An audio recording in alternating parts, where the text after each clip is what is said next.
Ya, salam Nagari. Pada video kali ini kita akan membahas tentang preview pertandingan antara Indonesia versus Arab Saudi dalam lanjutan kualifikasi Piala Dunia 2026 zona Asia.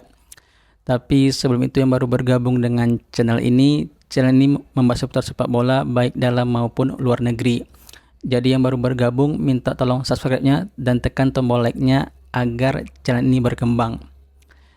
Ya, setelah kalah 0-4 menghadapi Jepang pada Jumat lalu, Indonesia akan menghadapi Arab Saudi dalam partai ke-6 kualifikasi Piala Dunia 2026 zona Asia.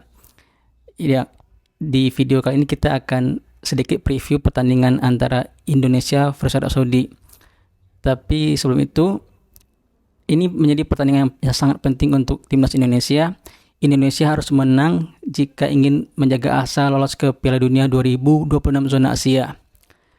Karena Indonesia saat ini di peringkat ke-6 dengan 3 poin, sedangkan peringkat 2 sampai peringkat 4 itu 6 poin, hanya berjarak 3 poin atas Indonesia. Jadi jika menang, Indonesia berpotensi naik ke peringkat ke-4. Karena di pertandingan lain antara Jepang dan Cina, kemungkinan Jepang akan menang, sedangkan antara Bahrain dan Australia kita harapkan imbang, dan jika imbang kan Australia 7 poin menduduki peringkat kedua. Jadi kita harapkan kita harus menang pada pertandingan besok. Ya, sebelum kita bahas jalannya pertandingan, kita ke prediksi starting 11 terlebih dahulu. Kemungkinan Sintayong tidak akan banyak berubah susunan pemain. Kemungkinan hanya beberapa posisi yang akan dirubah. Untuk posisi penjaga gawang tetap akan ditempati oleh Martin Paes, sedangkan 3 di belakang akan sama, di kiri Justin Hubner, di tengah Haji Izzaz, dan di kanan Rizky Ridho. Sedangkan di wingback kiri Kelvin Verdong tetap akan main, sedangkan di wingback kanan kemungkinan Sandy Walsh akan bermain karena Kevin Dix masih menderita cedera. Jika dia fit, dia kemungkinan akan turun, namun kalau tidak, Sandy Walsh akan bermain. Sedangkan 2 di tengah akan ditempati oleh Tom Haye dan Ivar Jenner, karena Ivar Jenner telah selesai menjalani hukuman akumulasi kartu kuning. Sedangkan 3 di depan kemungkinan tetap sama, di kirinya Rafael Strijk, di kanan Arnett Ormangun, dan di tengah Arnett Ormangun, dan di kanan Yakob Sayuri.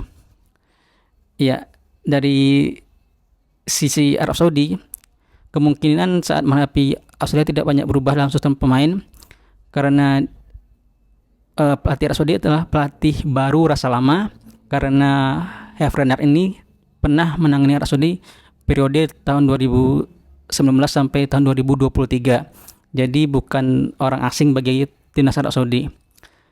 Ya, saat menghadapi Australia kemarin, Herve Renard memanggil pemain yang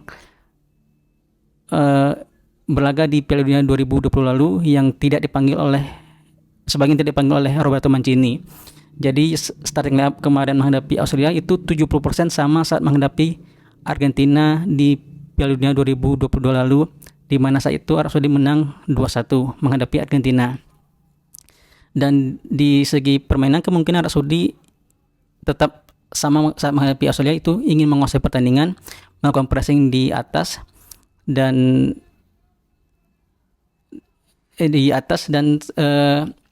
kemungkinan Indonesia harus bertahan dengan baik, dan jangan kalau saat build up, kalau kita ditekan, jangan melakukan kesalahan karena itu bisa berbuat fatal. Di mana saat menghadapi Jepang, kita kebobolan gol ketiga itu saat kita build up, kita gagal passing dan direbut oleh Morita dan terjadi gol. Jadi kita harapkan di belakang tidak melakukan kesalahan kecil pun karena bisa berbuat fatal. Dan dari segi kualitas, sebenarnya kita dan Arab Saudi itu berimbang. Kita tidak kalah secara kualitas dalam Arab Saudi, namun permasalahan kita adalah chemistry setiap pemain. Jadi kita harapkan nanti kita harus menang saat menghadapi Arab Saudi, dan kemungkinan nanti Arab Saudi akan ingin mendominasi dan kita harus bertahan dengan baik. Kemungkinan ball possession 40-60, karena dalam pertandingan lawan Australia kemarin Arab Saudi unggul ball possession 58-42. Namun dari segi peluang Australia lebih banyak, yakni melepaskan 13 tembakan dan 2 on target. Jadi kita harapkan kita akan meniru gaya main Australia dengan kita bertahan dengan solid dan kita mengincar counter attack untuk gol, dan kita harus menang pada pertandingan kali ini, karena jika tidak, peluang kita lolos ke playoff ini akan semakin berat dan kemungkinan lolos ke ronde keempat juga semakin berat. Jadi kita harapkan pertandingan besok kita harus menang, kita dukung timnas kita, dan kita harapkan mendapat hasil terbaik itu 3 poin, dan target lolos ke Piala Dunia masih terjaga. Mungkin hanya itu video kali ini, dan sampai jumpa di video selanjutnya. Terima kasih.